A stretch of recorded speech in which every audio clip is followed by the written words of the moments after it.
Keki Mistry, Vice Chairman as well as CEO at HDFC, and talk about what he's expecting from the budget. Mr. Mistry, good to have you on the show. Broadly, what is it that you're expecting from the budget, especially in the light of GDP growth hitting a 5-year low? What do you think the Finance Minister can do to propel growth into the economy? Well, my sense is that economic growth will come when consumption in the economy picks up and investments pick up. When investments pick up, jobs get created. When jobs get created, people get income. When they get income, they start spending that money, which increases consumption in the economy. And an increase in consumption and in investment will lead to economic growth and will lead to higher GDP numbers. So in my view, the budget will focus on 3 broad themes. The first theme will be revolving around job creation. The second theme will revolve around the rural economy and financial inclusion. And the third theme will revolve around procedural issues, how to increase the tax collection, how to improve compliance, how to get more people within the tax net and things like that. So let's take each of these 3 separately. If we take the first one, which is job creation, you have to look at sectors in the economy which contribute or which result in a lot of job creation. And the obvious one that comes to mind is housing. Besides housing, you can have sectors like manufacturing, you can have NBFCs, you can have the SME segment, but housing really is the one sector which creates a huge number of jobs in the economy. Okay. Keki, you were mentioning about the need to boost and support housing sector. What, according to you, can be done to try and resolve the challenges in the realty as well as the housing space? There are 2 challenges that the housing sector is facing. The first challenge is with regard to unsold inventory, a huge buildup in unsold inventory, particularly in the big cities. And the second challenge that the housing sector faces is in terms of the number of projects which are stuck, where there is no progress, which are half done, and where construction is not getting completed. So these are the 2 challenges that the housing sector is facing. Now, there are different remedies for each of these two questions or two issues. The first one, which is how to increase sale how to tackle the unsold inventory. Obviously, the answer is you have to increase sales in the system. Sales have to increase. For sales to increase, there are 5 measures which can be taken. The first measure which should be taken is with regard to the interest payable on a housing loan. For a long time now, the interest payable on the deduction in respect of the interest payable on a housing loan has been kept at 200,000 rupees. There was a brief period of time for I think a couple of years when this limit was enhanced by an additional 50,000 rupees provided the loan was taken within a given period of time. There is a need, given the state of the economy, given the need to boost sales, given the fact that inflation has also happened in the economy, there is a definite case for increasing that tax limit to a significantly higher level.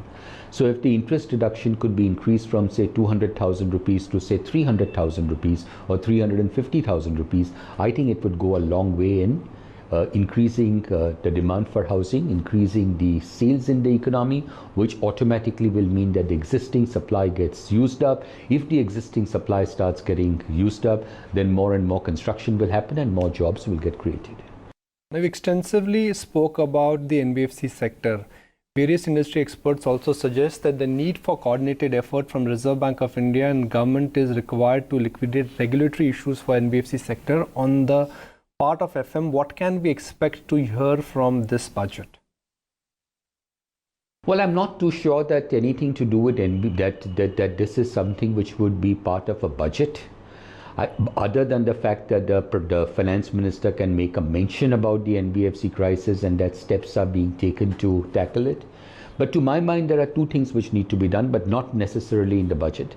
The first is that the regulatory framework for NBFCs has been strengthened by virtue of including NBFCs within the definition of non-performing loans. The way the non-performing loan circular is applicable to banks, it is now applicable also to NBFCs.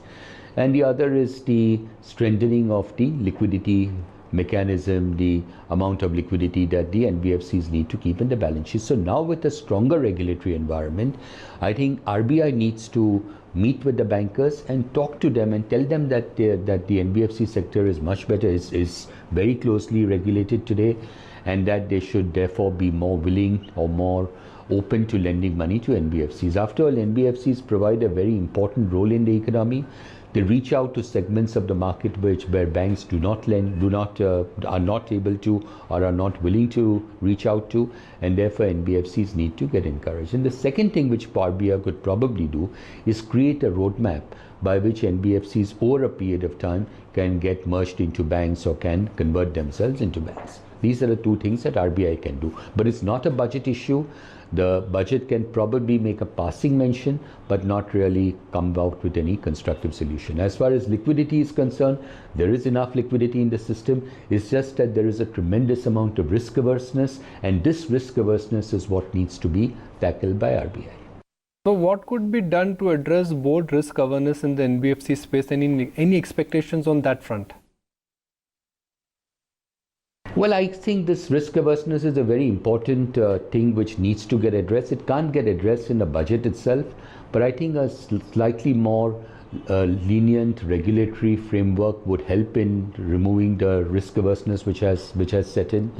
We have moved from a fairly easy regulatory environment for a few years ago to an extremely strict regulatory environment, and I think that needs to be moderated, perhaps just a little bit. And the other thing which needs to be done is just talking to the banks and convincing them that these sectors are well regulated and that lending money to these sectors is not necessarily fraught with that much risk. Okay. You know, a very important debate at this juncture is also the room on fiscal space, given the challenges that we're seeing on that front and the need to boost growth.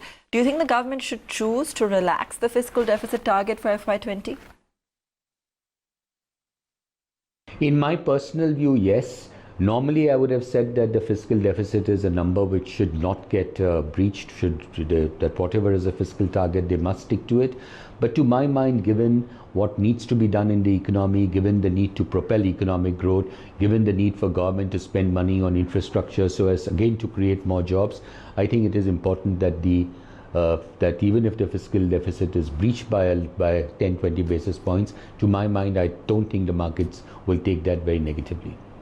Sure, but Mr. Mistry, if the government does relax the fiscal target, in that case, what's the room that the RBI would then have with respect to cutting rates, in the system, as there's also a need to bring down the cost of capital? Well, to my mind, the cost of capital has come down quite a bit in recent times because RBI has undertaken, 3 rate cuts till now. And my sense is that even if there is a 10-20 basis points slip up in the fiscal deficit going forward, I don't think that by itself is going to lead to any huge inflationary pressure, simply by virtue of the fact that overall inflationary pressure in the economy will be subdued. Global inflation is low. Globally, there is a slowdown in growth. And in that kind of an environment, unless you see a spike in oil prices or you have some major failure on the monsoon side, I don't see any inflationary pressure building up. And therefore, to my mind, RBI will have the room to cut one time for sure and maybe 2 times in the coming few months. Okay. Keki, recently one has seen consumption slow down and the investment cycle which is yet to pick up. How is it that you think the government should try and balance out consumption and investment demand both? Consumption will come with investment. Consumption will come with job creation, and job creation will come with investments.